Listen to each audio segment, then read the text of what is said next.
Hello, divine beings. Welcome to Tuesday, September 3rd, 2024. I'm your astrologer, Sarah Ashley.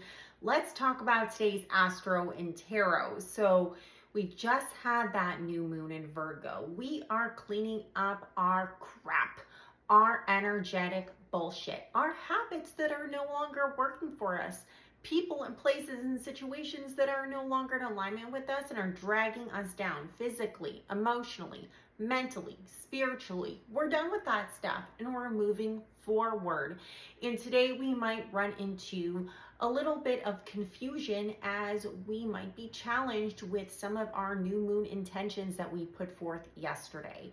And the main message of today is do not get discouraged no matter how draining today's energy is. And I'm not trying to, put people down necessarily or trying to make you feel like it's going to be a crappy day, because it's not going to be. But I'm just letting you know that the energy is kind of weird and the energy can throw you for a little bit of a loop. So just trying to prepare you. It's basically like the astrological weather report, right? If I see that it's going to storm outside, I'm going to tell you, bring your umbrella. Don't wear, shorts and a tank top unless, you want to go get wet, right? So that is up to you.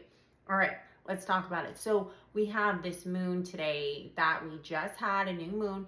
It's opposing Saturn today. It's making a direct opposition and a direct square with Jupiter in Gemini. So when that moon opposes Saturn, we can feel like, wow, are my expectations, are my intentions realistic? How can I put these new intentions, my new habits, right, Virgo, my new emotional habits into form? Whether it's like, yeah, I'm not going to be on the phone at nighttime, put the phone down, and it could be a little challenging, right? Because we can always find an excuse to put ourselves in that bad habit again, right?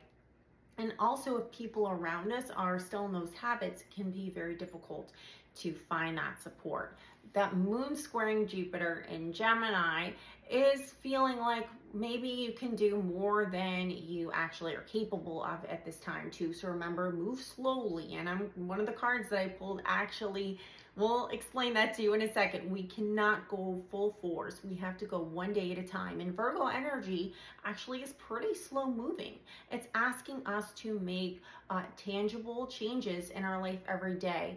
That actually can help us, little by little, right? You can't just do everything at once. Your expectations have to be reasonable. That's Virgo energy. Very reasonable, very, very practical, very demure. I have to throw that in there. Now, the other energies that might throw us for a little bit of a loop today is Mars still squaring Neptune until tomorrow. Tomorrow it finishes up that square, but with Mars square Neptune, this can be us fighting an invisible enemy that's really just our unconscious fears, or perhaps becoming our conscious fears. We're trying to really address the root of those issues. Some people are definitely bypassing those issues by trying to make themselves the victim and wrangle other people into their victimization and all that crap. But if you are feeling a little bit anxious today, that could be why. We also have Mars in Gemini quincunxing Pluto in Capricorn right now. Remember, Pluto's in Capricorn through November, and then we'll go back to Aquarius for the next 20 or so years. All right. So when Mars is quincunxing Pluto, Mars is how we battle, how we fight, our passions.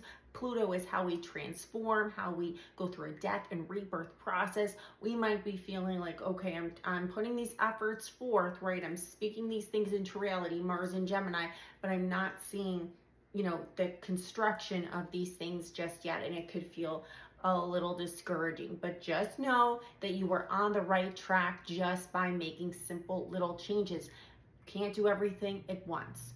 And even if you fall backwards, at least you are aware, you have the awareness to get back up again. The problem is when we're not aware of what we're doing, when we're being conscious, when we're called to this conscious, mindful way of doing things, Virgo season, right?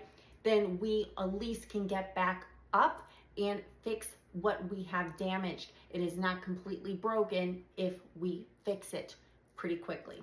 All right, so we have the Temperance card. Like I said, we're moving into new adventures here. We're moving into a new sense of freedom, but we can't do everything at once. You can't just say, okay, like I'm putting in this whole new health plan. I'm putting in this new routine. And then you're like, oh crap, like I can't do it yet. Baby steps. All right, baby steps, because we also need to listen to our heart. Unicorn card 7-7 is all about what? It's about change. But change cannot just happen overnight. We have to allow the change to set in. It says awaken psychic abilities, tune into the infinite. You know what you have to do. You have to lead from the heart and not from this, I would say, like crown chakra driven place.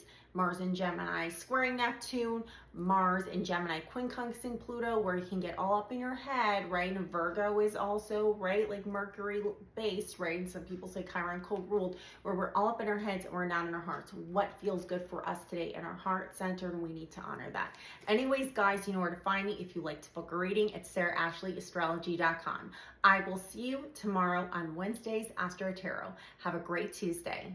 Take care. Bye-bye.